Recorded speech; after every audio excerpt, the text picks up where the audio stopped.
Actually درود پاک کو اگر ہم اس نیت سے دیکھیں نا، اور اگر اس کو کمپائل کرنے کی کوشش کریں تو دنیا کی اور آخرت کی وہ کون سی پرابلم ہے، وہ کون سی ڈیزائر ہے، وہ کون سی خواہش ہے جو درود پاک سے پوری نہیں ہوتی، اور وہ کون سی پرابلم ہے جو درود پاک سے حل نہیں ہوتی. یعنی آپ اگر میں صرف آج درود پاک کے فضائل پر ہی بیان کروں تو اتنی حدیثیں ہیں کہ مجھے اور آپ کو دنیا میں جو جو چاہیے، جو ہماری خواہشیں ہیں. انسان مینلی کیا چاہتا ہے؟ رزق میں برکت ہو جائے، ذلت و رسوائی سے بچے، عزتوں میں اضافہ ہو، پریشانی سے بچے، بیماریوں سے بچے، ٹینشن سے بچے.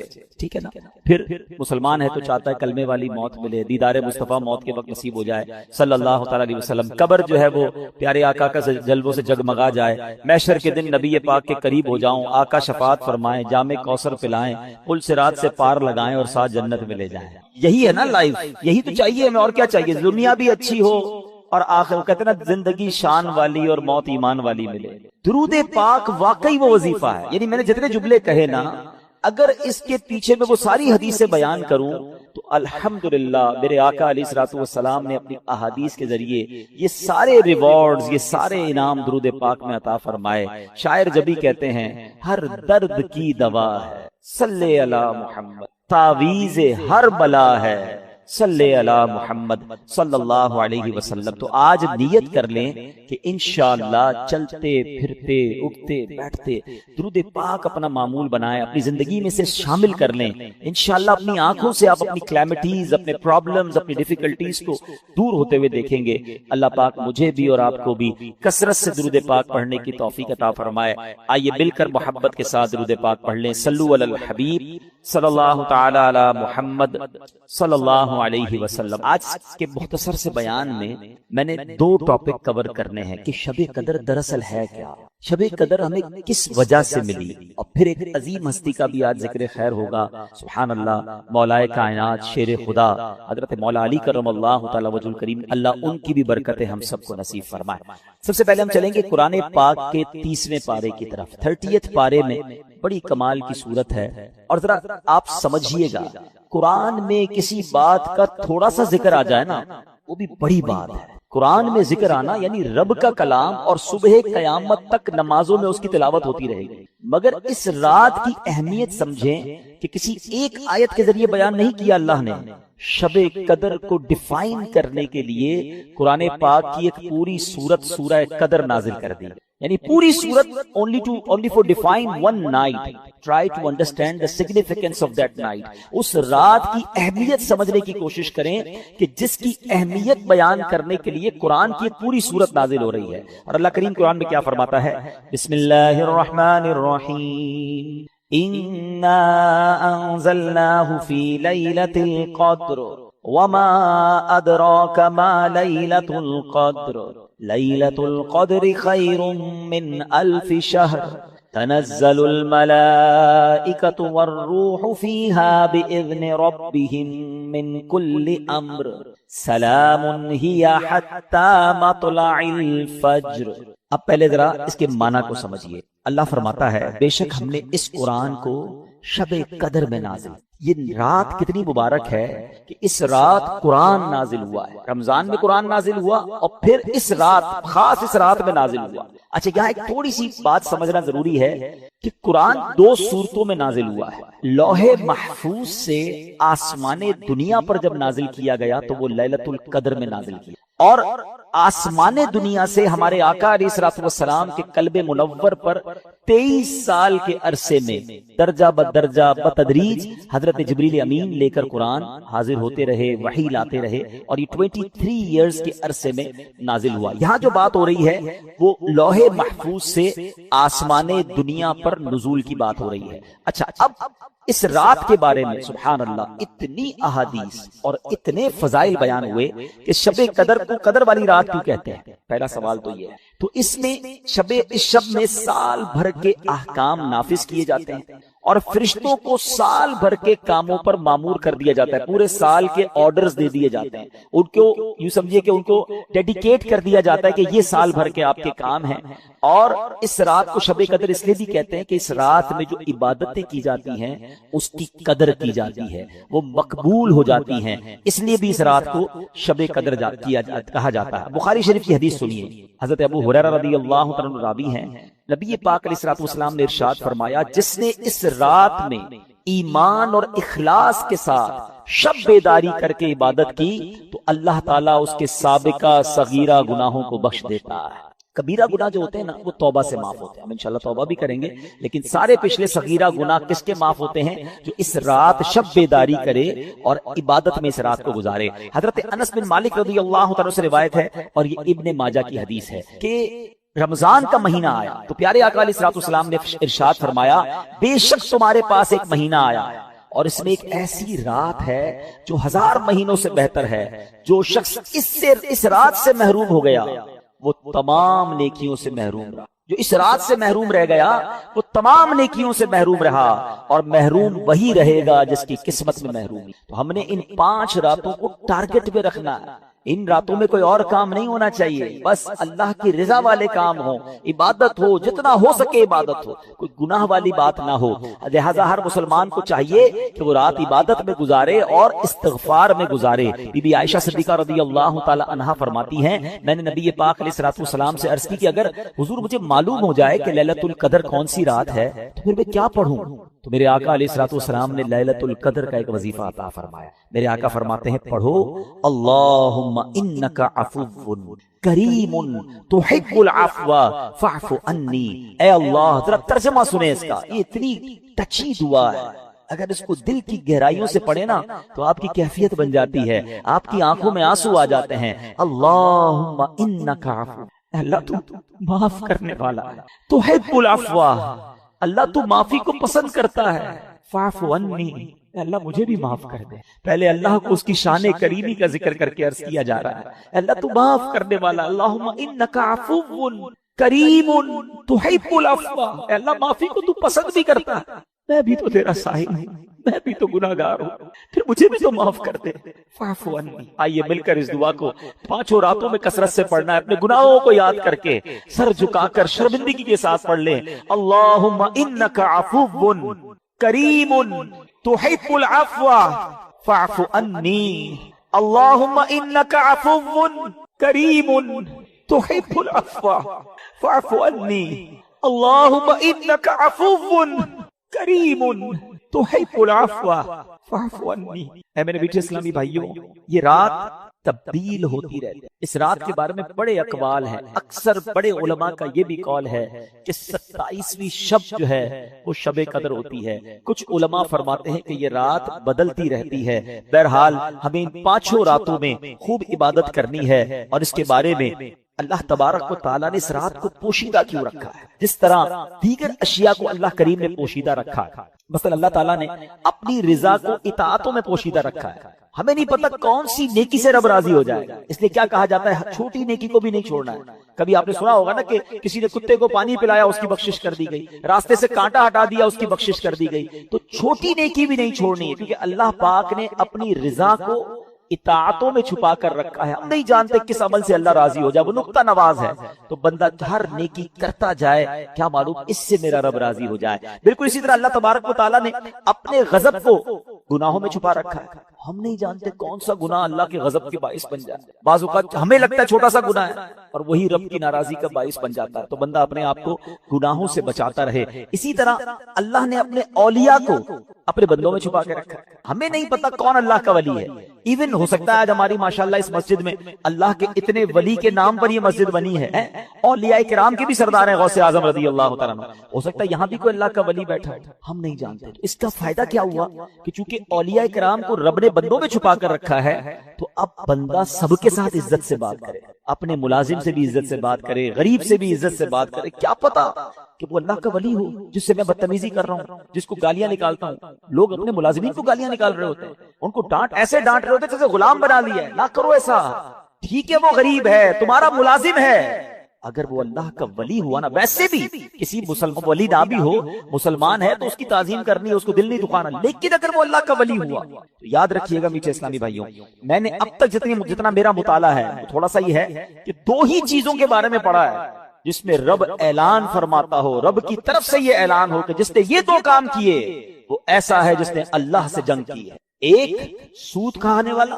سود کا کام کرنے والے کے بارے میں پڑھا، اور دوسرا کسی نے اگر اللہ کے ولی سے دشمنی کی وہ ایسا ہے جس نے اللہ سے جنگ کی۔ یہ 2 کام کرنے والا برباد ہی ہوتا ہے، تو بندوں سے عزت سے پیش ہے، تو یہ اللہ کی مشیت ہے۔ اسی طرح رب نے یہ لیلۃ القدر کو بھی پوشیدہ ہے تاکہ ہم ان 5 راتوں میں تلاش کریں، عبادت کریں، ورنہ ہم تو ایسے نکمے لوگ ہیں، ایک رات پتہ چل جاتی تو باقی راتوں تو پھر ویسے ہی سارے بھول جانے تھے۔ چلو اس بہانے 5 راتیں تو مسجدیں بھرتی ہیں، ان 5 راتیں تو سجدے ہوتے ہیں، کچھ عبادت ہوتی ہے، تو بہرحال میرے پیچھے اسلامی بھائیوں ہمیں اس کو سمجھنا ہے۔ اچھا آگے قرآن فرماتا ہے وما ادراک ما لیلۃ القدر، تم نے کیا جانا لیلۃ القدر کیا ہے؟ اچھا یہ قرآن کا بڑا خوبصورت اسلوب ہے، it's a beautiful style of Quran. جب قرآن کو کوئی چیز انفسائز کرنی ہے، ہماری اٹریکشن چاہیے، ہمیں بتانا ہے کہ دیر از سم تھنگ اسپیشل، تو قرآن خود ہی ہم سے سوال کر رہا ہے وما ادراک ما لیلۃ القدر، تم نے کیا جانا لیلۃ القدر کیا ہے؟ ہماری اٹریکشن لی جا رہی ہے۔ عرب زبان کا بھی ایک اسلوب ہے۔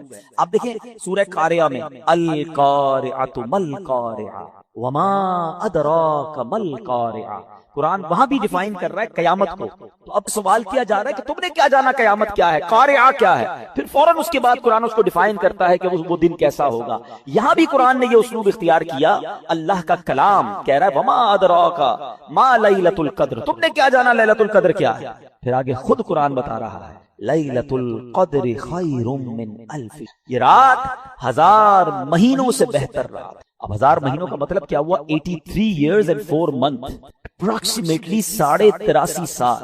یہ سوال ذہن میں آ سکتا ہے کہ قرآن نے 100 سال نہیں کہا، 150 سال نہیں کہا، 1000 مہینوں کی کیلکولیشن کہاں سے آئی؟ سبحان اللہ۔ اس کے پیچھے بہت سارے شان نزول علماء نے بیان کیے۔ ایک شان نزول یہ ہے کہ نبی پاک علیہ الصلوۃ والسلام نے بنی اسرائیل کے ایک بہت عظیم بزرگ کا واقعہ صحابہ کرام کو سنایا، ان کا نام تھا حضرت شمعون رضی اللہ عنہ۔ واقعہ کیا تھا؟ واقعہ یہ تھا کہ وہ اللہ کے بڑے ولی تھے، بڑے جاندار بھی تھے، بڑی اللہ کی انہوں نے عبادت کی، اور ایسی عبادت کی کہ 1000 مہینوں تک وہ روزانہ روزہ رکھتے تھے، رات کو عبادت کرتے تھے اور جہاد بھی کرتے تھے، اور بڑے طاقتور بھی تھے، ان پر کافر قابو نہیں پا سکتے تھے، اور بڑی چال چل کر بڑی مکاری کے ساتھ انہوں نے ان کو گرفتار کیا، اور پھر ان کو یوں سمجھیے کہ ٹکڑے ٹکڑے کر کے شہید کیا گیا، بڑا ظلم بھی ہوا ان کے اوپر۔ پھر جنہوں نے ان کو شہید کیا ان پر عذاب بھی نازل ہو گیا۔ بڑا طویل واقعہ ہے، میں اس کو شارٹ کر کے بیان کیا میں نے۔ اچھا اب جب یہ واقعہ نبی پاک علیہ الصلوۃ والسلام نے صحابہ کو سنایا نا، تو صحابہ کرام علیہ رضوان جو تھے ان کا مائنڈ سیٹ کمال کا تھا، ایسے کمال کے صحابہ ہیں سبحان اللہ۔ اب جب یہ واقعہ سنا، اب آپ نے بھی سنا، میں نے بھی سنا، ہمیں تو لگتا ہے کہ یار کتنے بڑے بزرگ تھے ماشاءاللہ، کتنی عبادت کی، کتنا ثواب کمایا۔ وہ فوراً اپنی نیکیوں کے بارے میں فکر مند ہو جاتے تھے، کہتے حضور یہ پہلی قوم والے تو آگے بڑھ گئے، ہماری تو عمریں ہی چھوٹی ہیں، 1000 مہینے تک تو وہ روزے رکھتے رہے، 1000 مہینے تک تو رات عبادت کرتے رہے، جہاد کرتے رہے، 1000 مہینوں کا مطلب 83.5 سال اپروکس، ہماری تو عمر 60 70 80 سال، یہ تو ہمارے پاس ٹائم ہی نہیں ملتا، اتنا ٹائم ہی نہیں ہماری لائف میں، وہ نیکیوں میں آگے بڑھ گئے۔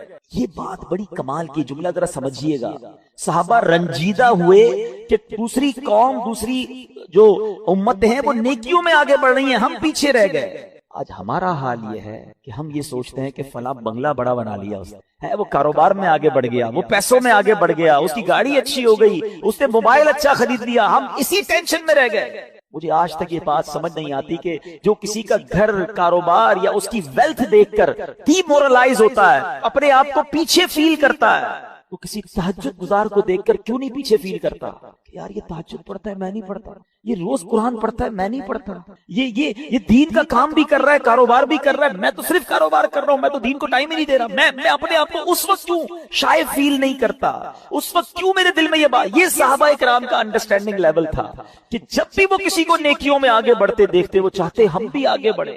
پلیز کمپٹیشن لائف میں یہ والا لاؤ، یہ جو دنیا کا کمپٹیشن ہم لے آئے نا، اس میں کبھی بھی پرسکون نہیں ہو گیا، ہر شیر کا سوا شیر موجود ہے۔ آپ لاکھ پتی ہو جائیں گے تو کروڑ پتی نظر آئے گا، کروڑ پتی نظر آئیں گے تو ارب پتی نظر آئے گا، ارب پتی بھی بن جاؤ گے تو پھر آگے اس سے آگے والا نظر آئے گا، اور اسی ریس میں زندگی ختم ہو جائے گی۔ کرنا کیا ہے؟ پلیز یہ سیکھو، یہ لیلۃ القدر ملی کتنی عظیم رات کیوں ملی؟ جب صحابہ کرام غمزدہ ہوئے تو نبی پاک کے بھی قلب اقدس پر جو ہے وہ رنج طاری ہو گیا. میرے آقا علیہ الصلوۃ والسلام کے جب دل پر رنج طاری ہو، یہ رب کو کب گوارا ہے. جبریل امین آئے کہ حضور آپ غمزدہ نہ ہو، اللہ کریم نے آپ کی امت کو ایک رات ہر سال ایسی عطا کر دی ہے جو اس رات میں عبادت کر لے گا حضرت شمعون کی ان 1000 مہینوں کی عبادت سے زیادہ ثواب کما لے گا. لیلۃ القدر خیر من الف شہر، برابر نہیں کہا قرآن نے کہ وہ رات 1000 مہینوں سے برابر ہے، نہیں، قرآن کہتا ہے 1000 مہینوں سے افضل ہے. افضل کتنا ہے وہ رب جانے، اس کی عطائیں جانے. اور یہ وہ نارمل 1000 مہینے نہیں ہیں کہ ایک بندہ 1000 مہینے زندہ رہ کر نمازیں پڑھتا رہا، اس کے برابر نہیں. یہ وہ حضرت شمعون جو 1000 مہینوں تک روزے رکھتے رہے، 1000 مہینوں تک عبادت کرتے رہے، جہاد کرتے رہے، شہادت کا مرتبہ پایا. اللہ اکبر. نبی پاک کی کرم نوازی سے، اللہ کے حبیب کی امت ہونے کی برکت سے اللہ نے ایک رات ہر سال دے دی کہ جو اس ایک رات میں عبادت کر لے حضرت شمعون کی ان 1000 مہینوں سے عبادت سے زیادہ ثواب کما لے گا. تو یہ اتنا بڑا احسان، اور یہ ہمیں کیوں ملی؟ یہ احسان مانو، احسان فراموش نہیں ہونا چاہیے.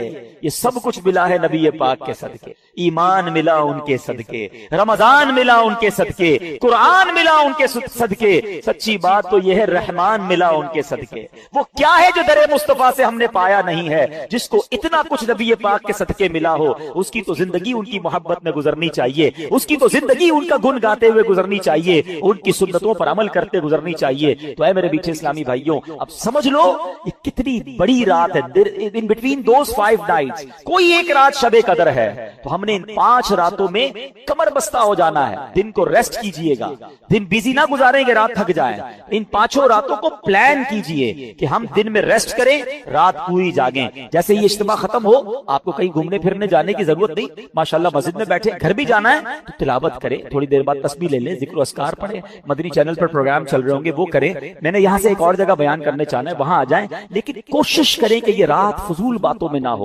اچھا، اس رات ایک اور کام بھی آپ نے کرنا ہے کہ آپ 5 راتیں صدقہ کریں. بے شک کچھ بھی کریں، جس کی جتنی حیثیت، 50 روپے کرے، 100 روپے کرے، 1000 کرے، لاکھ کرے، 5 راتوں میں کچھ صدقہ ضرور کر دینا.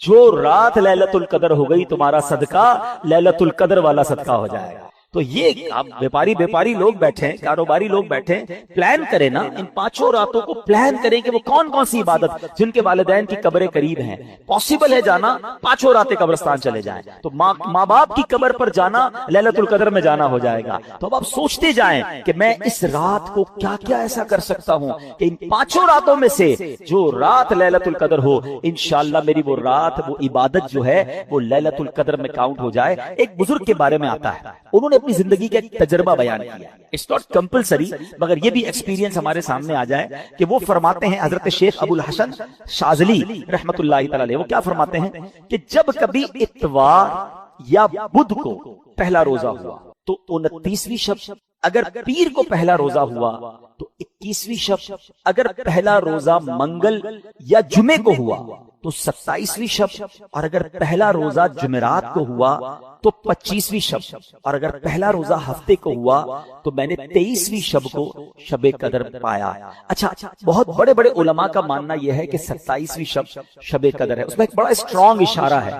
یہ لیلۃ القدر سورت میں ہی لیلۃ القدر آیا 3 بار، ٹھیک ہے. انا انزلناہ فی لیلۃ القدر وما ادراک ما لیلۃ القدر لیلۃ القدر خیر من الف شہر. کتنی بار آیا؟ 3 بار. اچھا، لیلۃ القدر جو لفظ ہے اس میں 9 حروف ہیں، ٹھیک ہے. آپ اس کو کاؤنٹ کریں گے تو 9 حروف ہیں.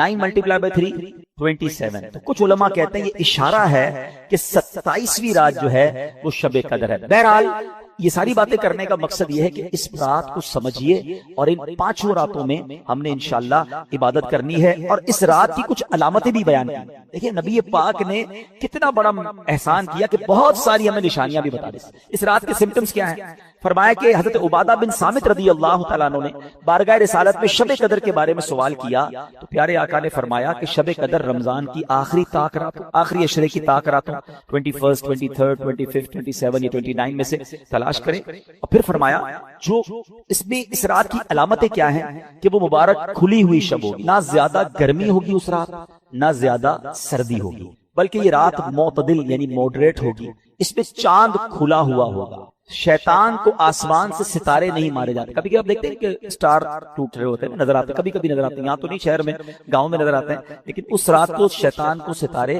نہیں مارے جاتے۔ اور یہ بھی بتایا کہ اس رات کے بعد جو صبح آتی ہے، اس رات یعنی صبح جو سورج نکلتا ہے وہ بغیر شعاؤں کے طلوع ہوتا ہے، یعنی سورج ایسے نکلتا ہے جیسے 14ویں رات کا چاند ہوتا ہے۔ تو جو لیلۃ القدر کے بعد کی صبح ہوتی ہے، اس سورج کی بھی یہ نشانی فرمائی گئی۔ اور بعض علماء یہ بھی فرماتے ہیں کہ اس رات جو ہے سمندر کا پانی میٹھا ہو جاتا ہے۔ اچھا، یہ ساری نشانیاں تو بیان ہوئی روایتوں میں، کتابوں میں، احادیث میں، ضروری نہیں کہ ہر نشانی ہم دیکھ سکیں، وہ آنکھ بھی تو چاہیے نا۔ آنکھ والا تیرے جوبن کا تماشا دیکھ، آنکھ والا تیرے جوبن کا تماشا دیکھے، دیدائے کور کو کیا آئے نظر کیا دیکھے۔ تو بہرحال یہ علامتیں بھی بیان ہوئیں، تو ہمیں انشاءاللہ، میں بھی نیت کرتا ہوں، آپ بھی نیت کریں کہ انشاءاللہ یہ 5 راتیں ہم خوب عبادت میں گزاریں گے، انشاءاللہ دعاؤں میں گزاریں گے۔ اب میں ٹرن کرتا ہوں اپنے ٹاپک کو ایک عظیم ہستی کی طرف، اور یہ بہت ہی کمال کی ہستی ہیں۔ 21 رمضان ان کا یوم شہادت ہے، شیر خدا آپ کا لقب رہا، نبی پاک کے بہت زبردست ساتھی رہے، اور سبحان اللہ آپ کے فضائل سنتے ہیں تو ایمان تازہ ہو جاتا ہے۔ اللہ کریم نے کیسے فضائل سے نوازا۔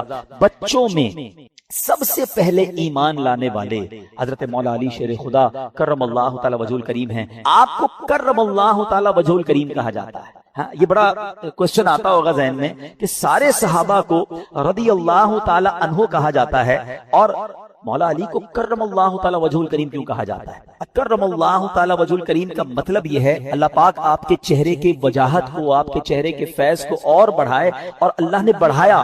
وجہ یہ ہے کہ آپ کے سر مبارک نے کبھی کسی بت کے آگے سجدہ نہیں کیا، اور اس کی بڑی وجہ کیا ہوئی کہ آپ ابھی چھوٹے ہی تھے، تو نبی پاک علیہ السلام کے کزن ہیں، چچا زاد بھائی ہیں، تو ابو طالب سے نبی پاک علیہ السلام نے مولا علی کو بچپن میں ہی لے لیا تھا۔ ان کے اوپر بہت زیادہ یوں سمجھے معاش کا اور عیال کا بوجھ تھا، تو کچھ بوجھ بانٹنے کے لیے، ہمارے بھی ہوتا ہے فیملی میں بچے لے لیتے ہیں، تو پیارے آقا علیہ السلام نے مولا علی کو لے لیا۔ اب نبی پاک کی گود میں ان کی پرورش ہوئی ہے، انہوں نے آنکھیں کھولی تو نبی پاک کو دیکھا ہے، ہوش سنبھالا تو آقا کی باتیں سنی۔ یہ نبی پاک کی بچپن سے ٹرین ہے، نبی پاک کا ڈائریکٹ فیضان جو ہے وہ مولا علی شیر خدا کرم اللہ تعالی وجہ الکریم کو ملا۔ اچھا، آپ کا ایک اور لقب تو بڑے ہیں، کرار، اور آپ کو شیر خدا، اسد اللہ، اسد الرسول، آپ کا ایک بڑا یونیک نیت، اور وہ ہے ابو تراب۔ ابو تراب کہتے ہیں مٹی والے کو۔ ایک بار نبی پاک علیہ السلام، کیونکہ آپ نبی پاک علیہ السلام کی پیاری شہزادی آپ ہی کے نکاح میں تھی، خاتون جنت بی بی فاطمہ رضی اللہ تعالیٰ عنہ، تو ایک بار نبی پاک علیہ السلام مولا علی شیر خدا کرم اللہ تعالی وجہ الکریم کے گھر گئے، تو کہا علی کہاں ہیں؟ تو کہا وہ گھر سے باہر ہیں۔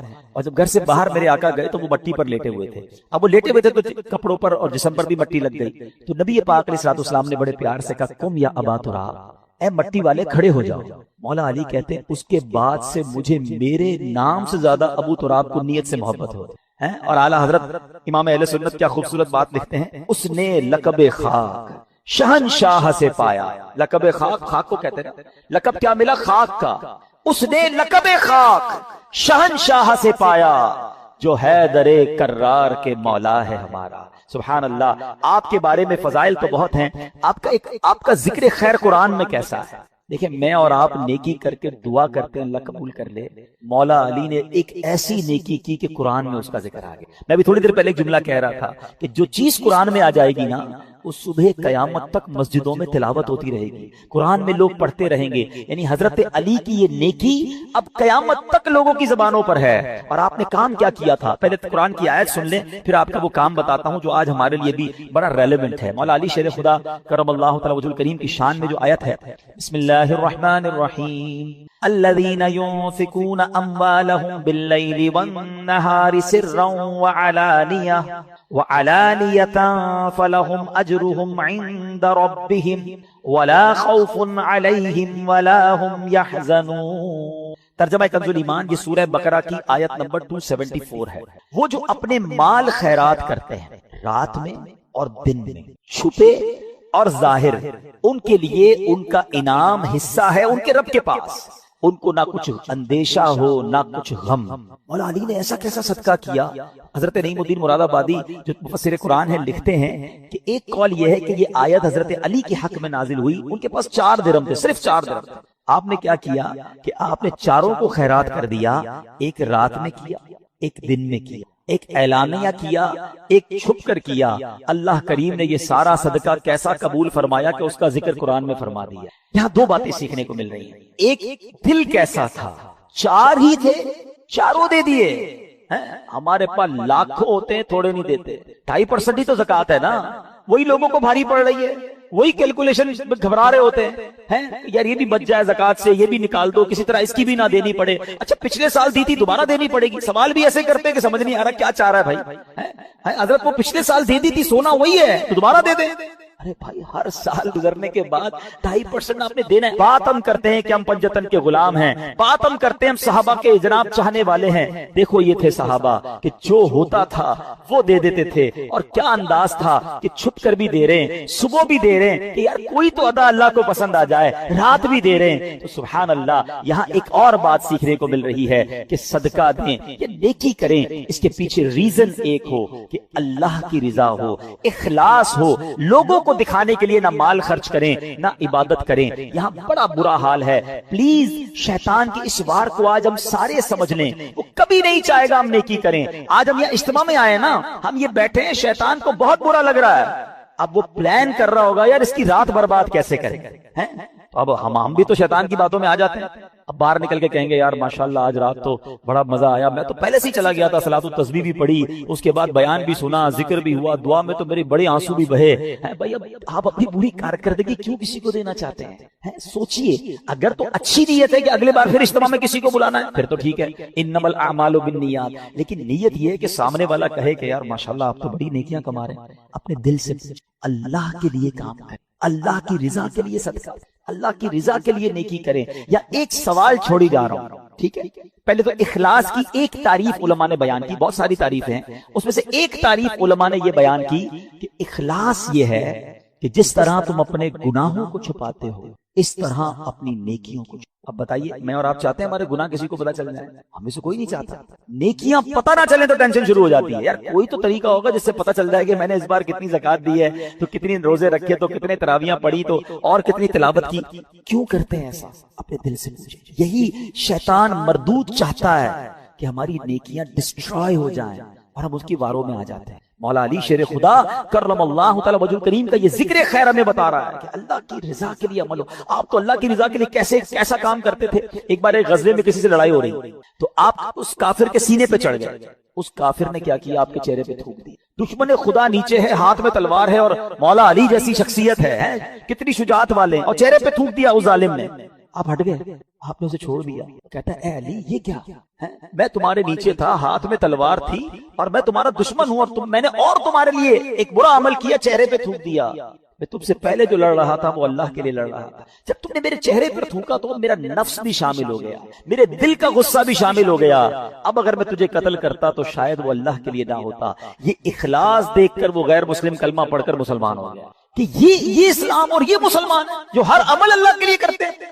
مگر ہم شاید اب ایسے ہو گئے ہیں کہ شاید کوئی عمل اللہ کے لیے نہیں کرے، ہر کام میں دنیا کا مفاد ہے، دنیا کی واہ واہ ہے۔ میں ایک سوال چھوڑ کر اپنا بیان اب ختم کرتا ہوں کہ ایک سوال اپنے آپ سے ضرور کیجیے کہ میرے پاس، آپ کے پاس ایسی کتنی نیکیاں ہیں جو فقط میں جانوں اور میرا رب جانے؟ یہ سوال ضرور کیجیے، شاید پھر شرم آنے لگے گی کہ یار جو نیکیاں میں نے اکیلے میں بھی کی تھی نا، کسی کو نہیں پتا تھا، وہ بھی کوئی نہ کوئی بہانہ کر کے، کوئی نہ کوئی راستہ ڈھونڈ کے میں نے بتایا ضرور کسی کو نہ کرے۔ اللہ کریم تربت مولا علی پر کروڑوں رحمتوں کی بارش نازل فرمائے اور ان کے صدقے ہماری مغفرت فرمائے۔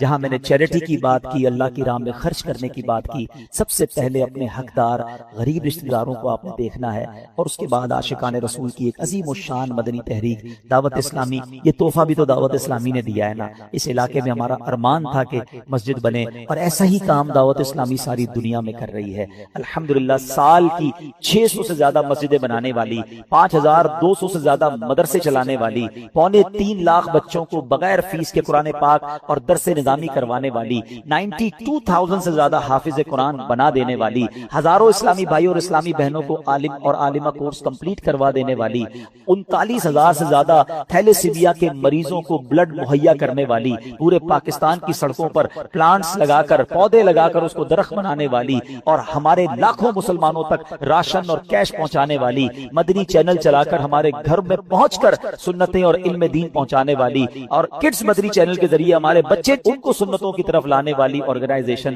ہماری دعوت اسلامی ہے۔ تو کیوں نہ اتنے بڑے اس کاروان کا ہم بھی حصہ بنے، تو اپنے صدقات، اپنی زکوٰۃ، اپنے فطرے کے اندر بھی اپنی دعوت اسلامی کو ضرور یاد رکھیں۔ فطرہ بھی آپ نے سب نے دینا ہے اور بہترین دینا ہے، یہ یاد کر لیجئے۔ جس کو اللہ نے نوازا ہے، اللہ نے نوازا ہے، تو احادیث میں 4 قسم کا فطرہ بیان ہوا، اور اس میں کشمش کا، جو کا، کھجور کا اور گندم کا۔ جب دینے کی باری آئے تو اچھے دل کے ساتھ دیں۔ روزانہ افطار میں اجوا کھجور کھانی ہے اور فطرہ گندم کا دینا ہے، یہ تو بات ٹھیک نہیں۔ اللہ نے جب اجوا دی ہے، اللہ نے بہترین کھانے دیے، تو یہ بھی شکر کا انداز ہے، یا اللہ تو نے مجھے بہترین رکھا، میں تیری راہ میں خرچ بھی بہترین کروں گا۔ ایک بار پھر جو ہمیں دعا نبی پاک کی حدیث سے سیکھنے کو ملی، 3 بار مل کر پڑھیں گے۔ اللہم انک عفو کریم تحب العفو فاعف عنی۔ اللہم انک عفو کریم تحب العفو فاعف عنی۔ اللہم انک عفو کریم تحب العفو فاعف عنی۔ الصلاۃ والسلام علیک یا نبی اللہ وعلی آلک واصحابک یا نور اللہ۔ الحمدللہ رب العالمین والصلاة والسلام على سید الانبیاء والمرسلین یا ارحم الراحمین یا ارحم الراحمین یا ارحم الراحمین یا ربنا یا ربنا یا ربنا یا ربنا یا ربنا۔ اللہم انک عفو کریم تحب العفو فاعف عنا یا غفور فاعف عنا یا کریم۔ اللہم انک عفو کریم تحب العفو فاعف عنا یا کریم۔ اللہم انک عفو کریم تحب العفو فاعف عنا یا کریم۔ اللہم اجرنا من النار، اللہم اجرنا من النار، اللہم اجرنا من النار۔ ربنا تقبل منا انک انت السمیع العلیم وتب علینا یا مولانا انک انت التواب الرحیم۔ اللہم ربنا آتنا فی الدنیا حسنہ وفی الآخرة حسنة وقنا عذاب النار۔ اللہم ربنا لا تؤاخذنا یوم القیامہ، اللہم ربنا لا تؤاخذنا یوم القیامہ۔ اللہم انا نسألک الامن یوم الخوف، اللہم انا نسألک الامن یوم الخوف۔ ربنا لا تؤاخذنا یوم القیامہ، ربنا ولا تحملنا ما لا طاقة لنا به واعف عنا واغفر لنا وارحمنا انت مولانا فانصرنا على القوم الكافرین۔ اے ڈوبتوں کو بچانے والے، اے بے قصوں کی دستگیری کرنے والے، اے گناہگاروں کی بخشش فرمانے والے مولا، تیرے گناہگار بندے تیرے دربار میں ہاتھ اٹھائے حاضر ہیں، ہماری حتمی مغفرت کر دے، ہمارے صغیرہ گناہ بھی معاف کر دے، ہمارے کبیرہ گناہ بھی معاف کر دے، ہمارے چھپ کر کیے ہوئے گناہ بھی معاف فرما، ہمارے اعلانیہ گناہ بھی معاف۔ اللہ اگر تو نے ہمیں معاف نہ کیا ہم کدھر جائیں گے؟ تیرے سوا کون ہے جس کے دربار میں ہم مغفرت طلب کریں؟ اگر بڑی رات بھی تیرے گھر میں بیٹھ کر نہ بخشے گئے تو پھر کدھر جائیں گے مولا؟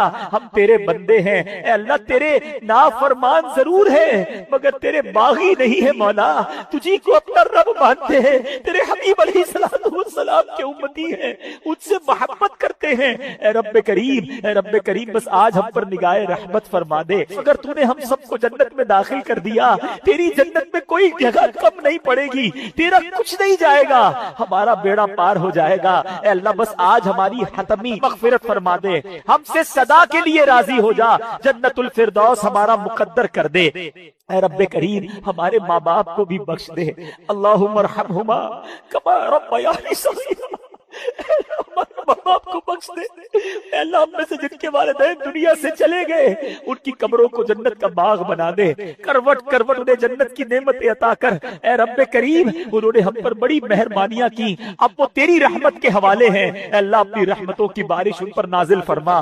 جن کے والدین حیات ہیں ان کو درازی عمر بالخیر عطا فرما، ان کا سایہ ان کے بچوں پر تا دیر قائم و دائم فرما۔ اے اللہ ہمارے بھائی بہنوں کو بخش دے، ہمارے بیوی بچوں کو بخش دے، ہمارے مرحومین کو بخش دے، ہمارے رشتہ داروں کو بخش دے، اے اللہ ہمارے دوستوں کو بخش دے، ہم سے محبت کرنے والوں کو بخش دے۔ اے کریم نبی پاک علیہ الصلوۃ والسلام کی ساری امت کی بخشش فرما۔ اے اللہ ہمیں تو مانگنا بھی نہیں آتا، جو جو ہمارے حق میں بہتر ہے ہمیں عطا کر دے۔ اے اللہ نفس و شیطان کے واروں سے بچا لے، اپنے پسند کے بندوں میں ہمیں شامل فرما لے، اخلاص کی دولت عطا کر دے۔ اے اللہ ریاکاری نے کہیں کا نہیں چھوڑا، اول تو نیکی ہوتی نہیں، ہو جائے تو سنبھلتی نہیں۔ اے اللہ ہم بڑے ناکارہ ہو گئے، ہمارے دل و دماغ کو پاکیزہ کر دے، ہمیں اخلاص کی دولت عطا کر دے، دکھلاوے اور بناوٹ سے بچا لے، اپنے مخلص بندوں میں شامل فرما لے، سجدوں کی لذت عطا فرما، تلاوت کا ذوق عطا فرما۔ اے اللہ جو تو نے رمضان میں نیکیوں کا ذوق دیا ہے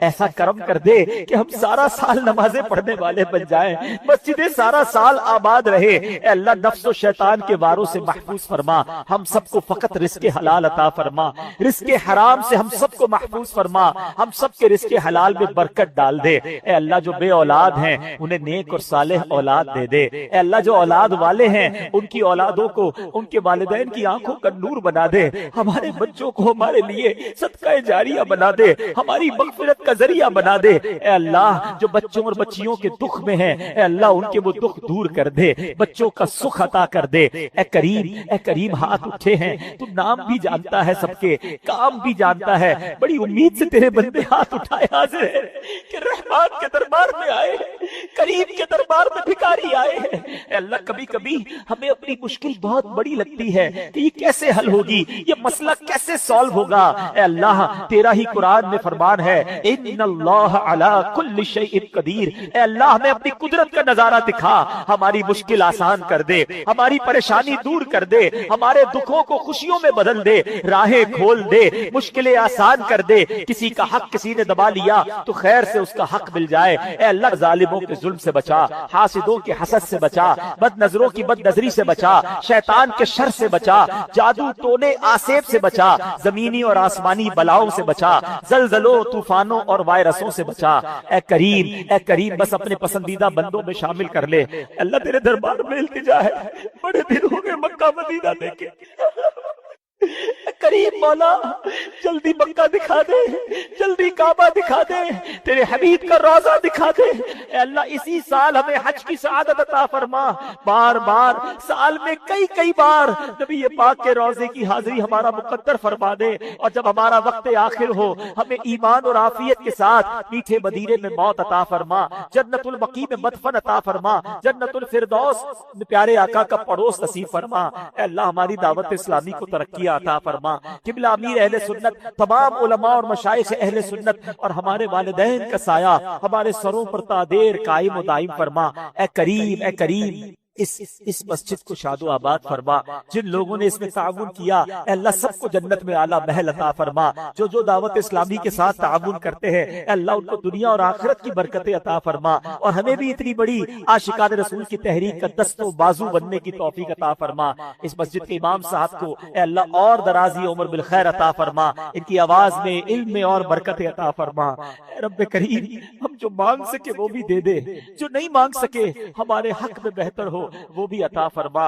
مٹی نہ ہو برباد بسے مرگ الہی، جب خاک اڑے میری مدینے کی ہوا ہو، جب خاک اڑے میری مدینے کی ہوا ہو۔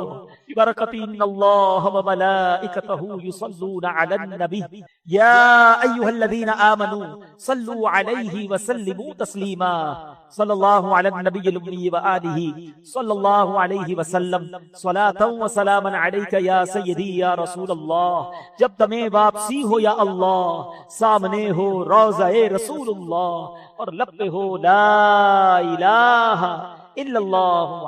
صحت سے بڑھ کے کچھ نہیں، اپنی صحت کو پریورٹی دیں۔ آپ دنیا کے مال کما لیں گے، دنیا میں نام کما لیں گے، لیکن اگر آپ کے پاس صحت نہیں ہے آپ بیمار پڑ جائیں گے تو آپ کچھ بھی نہیں کر سکیں گے. لوگ کھانے پینے میں احتیاط نہیں کرتے, یار ابھی مزے کرو, پریورٹی کھانے کو دیتے ہیں, آپ پریورٹی صحت کو دیں. ایک جملہ ناظرین یاد کر لیں, صحت دسترخوان پر بنتی بھی ہے, دسترخوان پر بگڑتی بھی ہے. آپ کی مرضی ہے, آپ دسترخوان پر صحت بنا لیں, یہ دسترخوان پر بیٹھ کے بگاڑ لیں. غلط کھانا آپ کی صحت کو بگاڑ دے گا اور صحیح کھانا آپ کی صحت بنا دے گا.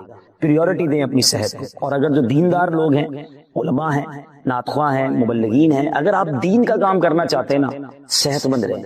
جتنا صحت مند رہیں گے اتنا زیادہ دین کا کام کریں گے. آج امیر علیہ سنت کتنا دین کا کام کر رہے ہیں. ہم نے 60 سال کے لوگوں کو دیکھا جو کھڑے نہیں ہو سکتے, جو نماز نہیں پڑھ سکتے. انہوں نے صحت کا خیال رکھا تو آج بھی بہت سارے جوانوں سے زیادہ دین کا کام کر رہے ہیں. اچھا, اس نیت سے صحت مند رہنا, اس نیت سے صحت کا خیال رکھنا, اس کا بھی ثواب ملے گا. آپ کو دوائی کھانے کا بھی ثواب ملے گا, آپ کو ورزش کا بھی, آپ کو واکنگ کا بھی ثواب ملے گا کہ میں اپنے آپ کو فٹ اس لیے رکھ رہا ہوں کہ میری صحت اچھی رہے. تو پریورٹی خدا را صحت کو دیں. میں نے بہت سارے لوگوں سے ملاقات کی ہے, اربوں پتی لوگ ہیں, دنیا بھر کی نعمتیں ہیں, صحت نہیں. یقین کریں وہ پیسہ کسی کام کا نہیں. تو اللہ کرے میں بھی اس میں, میرے ساتھ ایک پرابلم ضرور ہے کہ میں ٹریول بہت کرتا ہوں, اور ٹریول میں اپنی صحت کا خیال رکھنا یہ ڈیفیکلٹ ہے.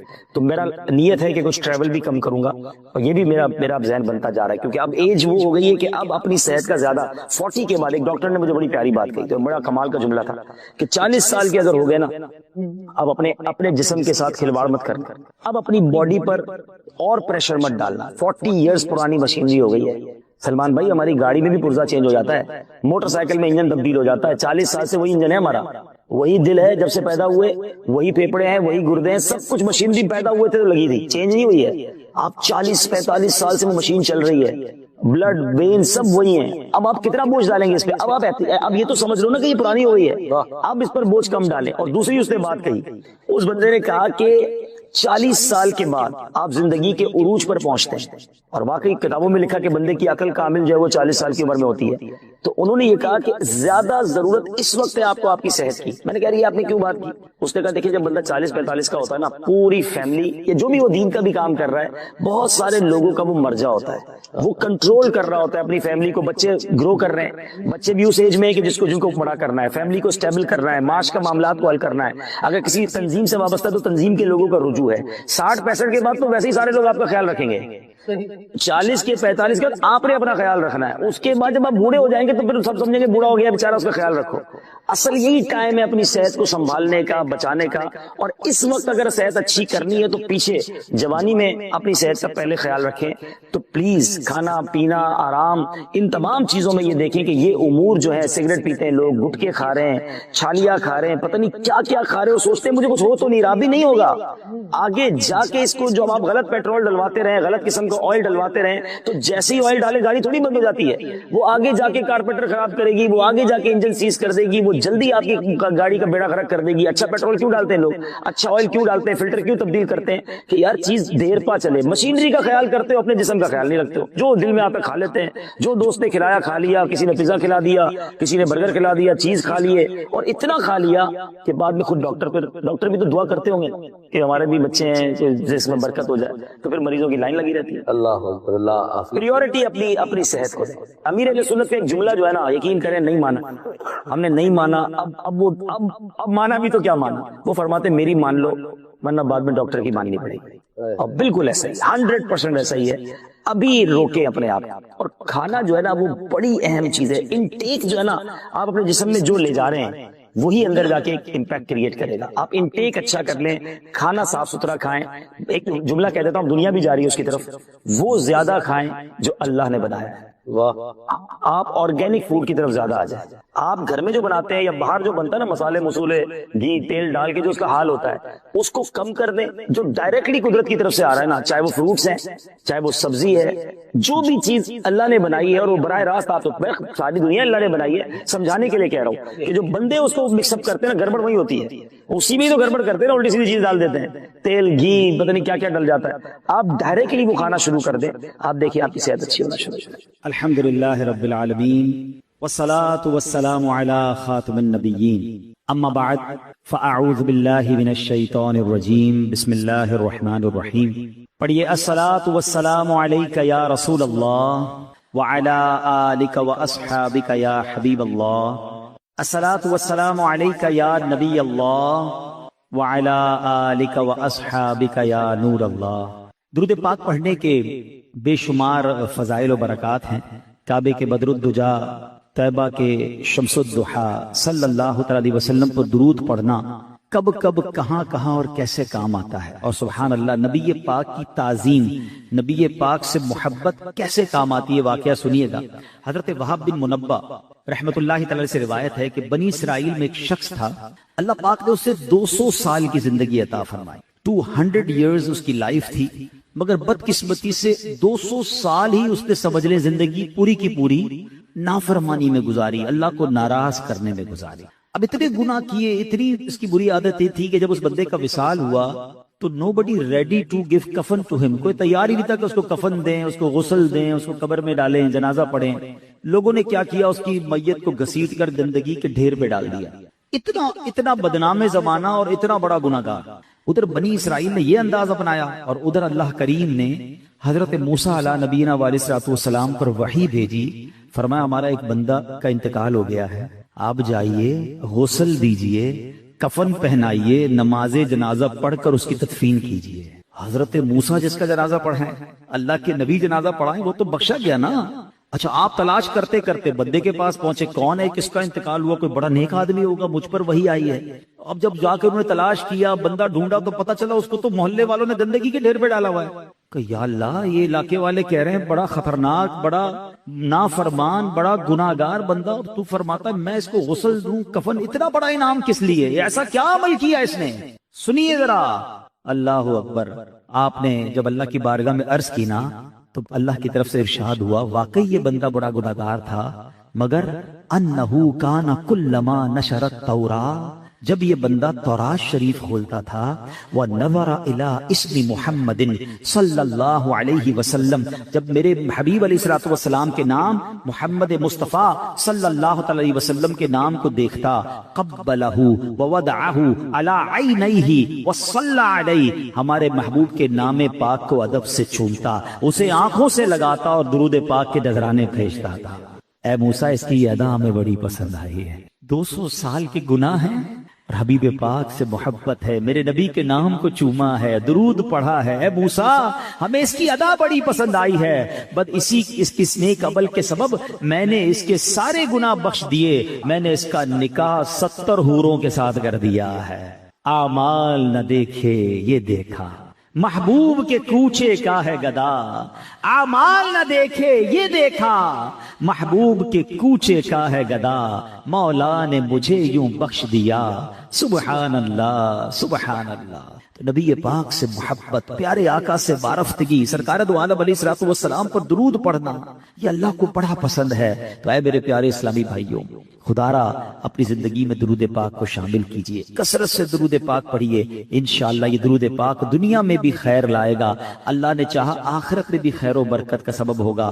اللہ مجھے بھی اور آپ کو بھی کثرت سے درود پاک پڑھنے کی توفیق عطا فرمائے۔ اچھا علماء کہتے ہیں یہ تو بنی اسرائیل کا شخص تھا، اس پر اتنا کرم ہو گیا، ہم تو آقا کے امتی ہیں نا، ہم تو انہی کی امت میں سے ہیں، ہم اگر درود پاک پڑھیں گے اور بار بار پڑھیں گے، اور جب جب سرکار کا نام آئے گا اپنے لبوں کو چومیں گے، آقا کے نام پاک کو چومیں گے، تو کیوں نہ ہم پر نگاہ کرم ہوگی۔ تو انشاءاللہ نیت کریں کثرت سے درود پاک پڑھیں گے انشاءاللہ۔ یہ موبائل فون جو ہے نا، یہ ہمارے روز کے گھنٹوں لے جاتا ہے، اس سے تھوڑا اپنے آپ کو نکالیے، تھوڑا سا یہ آپ ذرا غور کریں نا، اس موبائل فون نے اتنا بیزی کر دیا ہم کو، ہم ایبسنٹ مائنڈڈ ہو گئے، ہمارے گھر میں رہ کر بھی ہم گھر میں نہیں ہیں۔ وہ یاد ہے کچھ عرصہ پہلے کراچی میں موبائل کسی نہ کسی واقعے کی وجہ سے بند ہو جاتا ہے، ایک دن کے لیے موبائل فون بند ہوا، تو میں نے ایک سوشل میڈیا پہ بڑی دلچسپ پوسٹ پڑھی تھی کہ ایک شخص نے کہا کہ آج بڑے دنوں بعد اپنے گھر والوں سے ملاقات ہوئی، پتا چلا بڑے اچھے لوگ ہیں، کیونکہ گھر میں رہتے بھی ہماری ملاقات تو نہیں ہے نا گھر والوں سے، بیوی اپنے موبائل پر ہے، بچے اپنے موبائل پر ہیں، ہم اپنے موبائل، گھر میں ہیں مگر گھر میں نہیں ہیں، تو کب بڑے دنوں بعد ملا گھر والوں سے، بڑے اچھی باتیں کرتے ہیں، بڑے اچھے لوگ ہیں، ٹوڈے آئی نو دیٹ ماشاءاللہ۔ تو اب یہ حال ہے ہمارا کہ ہمیں پتہ ہی نہیں ہمارے بچے کہاں، ہم کہاں، تو تھوڑا سا موبائل کوئی ٹائم ایسا ہونا چاہیے کہ جو ہم، اب پتہ ہے دنیا میں باقاعدہ اس فینومینا پہ کام ہو رہا ہے کہ کئی ایسی جگہیں بنائی جا رہی ہیں، یعنی ایک ہوٹل کے بارے میں میں نے پڑھا، امریکہ میں غالباً وہ ہوٹل ہے کہ اس ہوٹل میں باقاعدہ آپ جائیں تو اب تو ہم تو اس ہوٹل میں جانا پسند کرتے ہیں جب وائی فائی ہو، وہاں جیمر لگائے گئے ہیں کہ کوئی فون کام نہیں کرے گا، اور وہاں لکھا ہوا ہے ہمارے ریسٹورینٹ میں آنا ہے تو ہم ہمارے ساتھ صرف کھانا کھائیے، موبائل نہیں چاہیے ہمیں، تاکہ پتہ تو چلے آپ نے کھایا کیا ہے۔ ہاں یہ بھی ایک دلچسپ بات ہے، اگر کبھی دیکھیں نا گھر والے ہم دوپہر کا کھانا کھائیں اور فون پہ ہی لگے ہوئے اور کھانا بھی کھا رہے ہیں، تو گھر والے پوچھتے کھانا کیسا لگا؟ پتہ نہیں کیسا تھا کھانا، ذائقہ تو آئے گا جب آپ کھانا کھائیں گے، ہم تو فون پہ لگ کر کھانا کھا رہے ہوتے ہیں تو ہمیں ٹیسٹ تک پتہ نہیں چل رہا۔ عجیب عجیب بیماریاں ہو رہی ہیں۔ میں آپ کو ایک اور بات بتاؤں، آپ دیکھیں کس کس کے انگوٹھے میں درد ہو رہا ہے۔ جو انگوٹھا ہے کبھی اس کو موو کر کے دیکھیے گا، جو بہت زیادہ موبائل کا استعمال کرے گا نا اس کے تھم میں درد ہونا شروع ہو جائے گا۔ میں ایک صاحب سے ملا، ان کے ہاتھ پہ ایک بڑی عجیب قسم کی پٹی بندھی ہوئی تھی، تو میں نے کہا خیر تو ہے، کیا ہوا؟ اچھا ان کا واقعی بہت استعمال تھا موبائل کا، بزنس پوائنٹ آف ویو سے زیادہ استعمال تھا، تو انہوں نے کہا میرے انگوٹھے میں اتنا درد ہوا کہ میری پھر یہ پورا ہاتھ میں درد شروع ہو گیا۔ تو میں نے ڈاکٹر کو دکھایا دبئی میں، اس نے کہا اب یہ بہت سارے مریض آ رہے ہیں جن کا بہت زیادہ موبائل کا استعمال ہے، انگوٹھے کی ایک رگ ہوتی ہے جو بہت زیادہ استعمال کی وجہ سے خراب ہونے لگ گئی ہے۔ اچھا پھر اس نے بڑی عجیب بات بتائی جو میں نے سیکھی، اس لیے میں آپ سے یہ ذکر اس لیے چھیڑا میں نے، جو میرے لیے بڑی نئی بات تھی۔ اس نے کہا عبدالحبیب صاحب یہ بتائیں انگوٹھا کتنے کام کے لیے بنا ہے؟ اللہ پاک نے انگوٹھے کو کتنے زیادہ کاموں کے لیے بنایا ہے؟ اس نے بتایا انگوٹھا صرف گرپ کے لیے ہے۔ پوری دن اگر موبائل کو چھوڑ دیں باقی کیا کام ہے انگوٹھے کا؟ ہم کسی بھی چیز کو پکڑتے ہیں نا تو انگوٹھا اس کی گرپ کرتا ہے، اس کو پکڑتا ہے۔ یہ ہمارے انگوٹھے کا استعمال تھا، موبائل فون بھی تھوڑی بنا تھا۔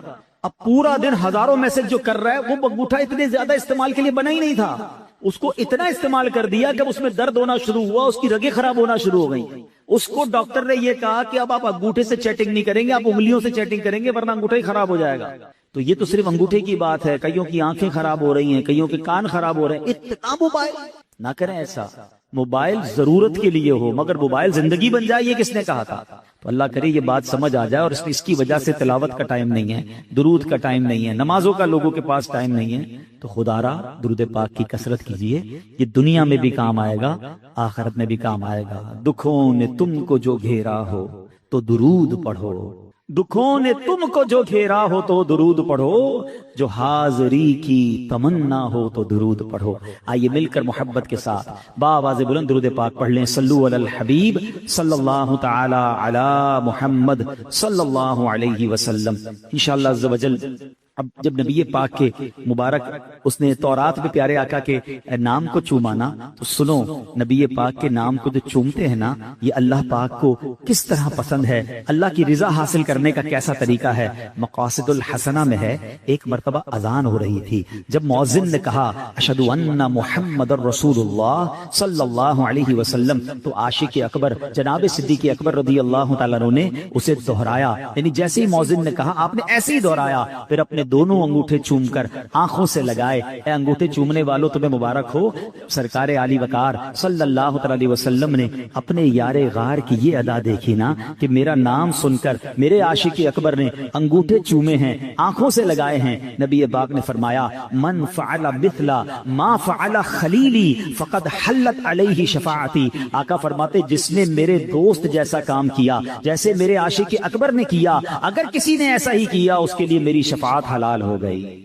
فرمایا امام حسن مجتبی رضی اللہ تعالیٰ عنہ فرماتے ہیں جب مؤذن کہے اشہد ان محمد الرسول اللہ صلی اللہ علیہ وسلم، تو جو بندہ یہ سن کر کہے مرحبا بحبیبی وقرۃ عینی محمد ابن عبداللہ، پھر دونوں انگوٹھے چوم کر آنکھوں پر رکھے، وہ کبھی اندھا نہیں ہوگا، اس کی آنکھیں کبھی نہیں دکھیں گی۔ ہاں میرے آقا کا نام ہی ایسا ہے جو آنکھوں کو نور بخشتا ہے۔ شاعر کہتے ہیں نا آنکھوں کا تارا نام محمد، دل کا اجالا نام محمد، آنکھوں کا تارا نام محمد، دل کا اجالا نام محمد۔